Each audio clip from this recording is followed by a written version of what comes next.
Give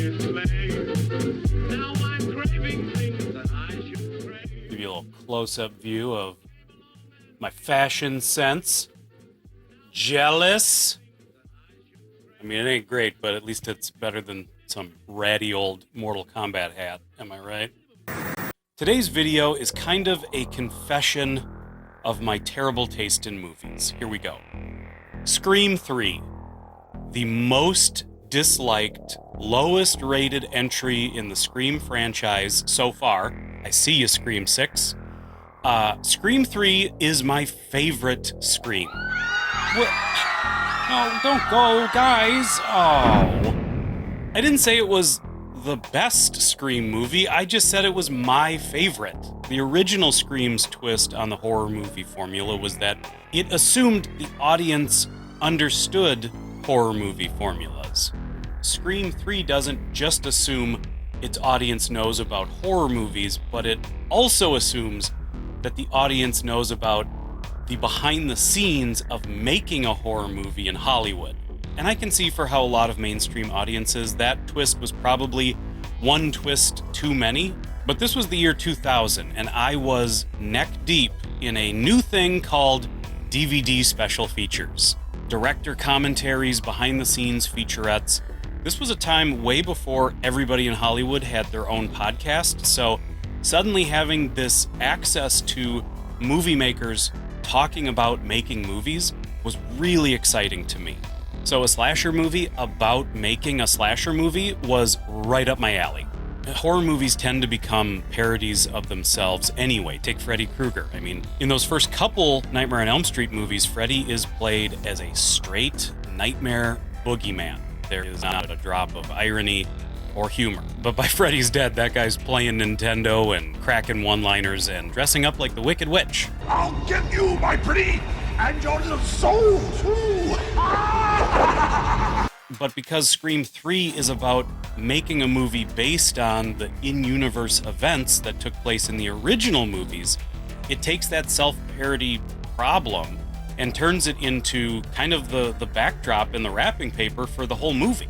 It does lead to this being maybe the most jokey of the Scream movies. I mean, Jay and Silent Bob show up, for God's sake.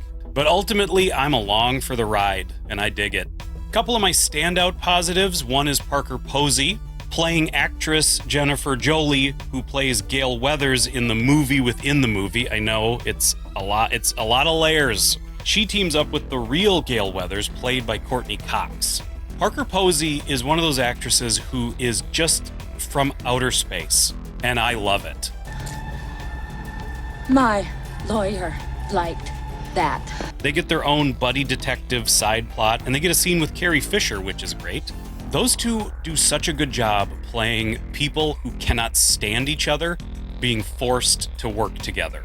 But Scream 3 also has a heart. I love the scene where our OG Scream Scooby Gang circles the wagons and watches a video that was made by their friend Randy, who died in the previous film. He filmed it so that if he did die, he would have a way of trying to help his friends survive the next movie.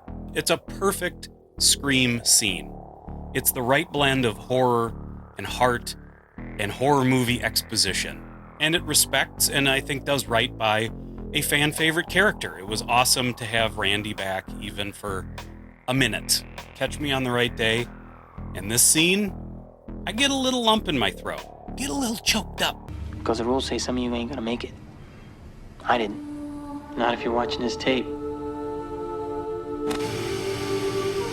And Neve Campbell's nonverbal acting in this scene is so beautiful. Her eyes are just on the edge of welling up with tears the whole time. You can see the pain and the weight of losing her friends and the survivor's guilt, but also strength and determination. It's all playing across her face so subtly.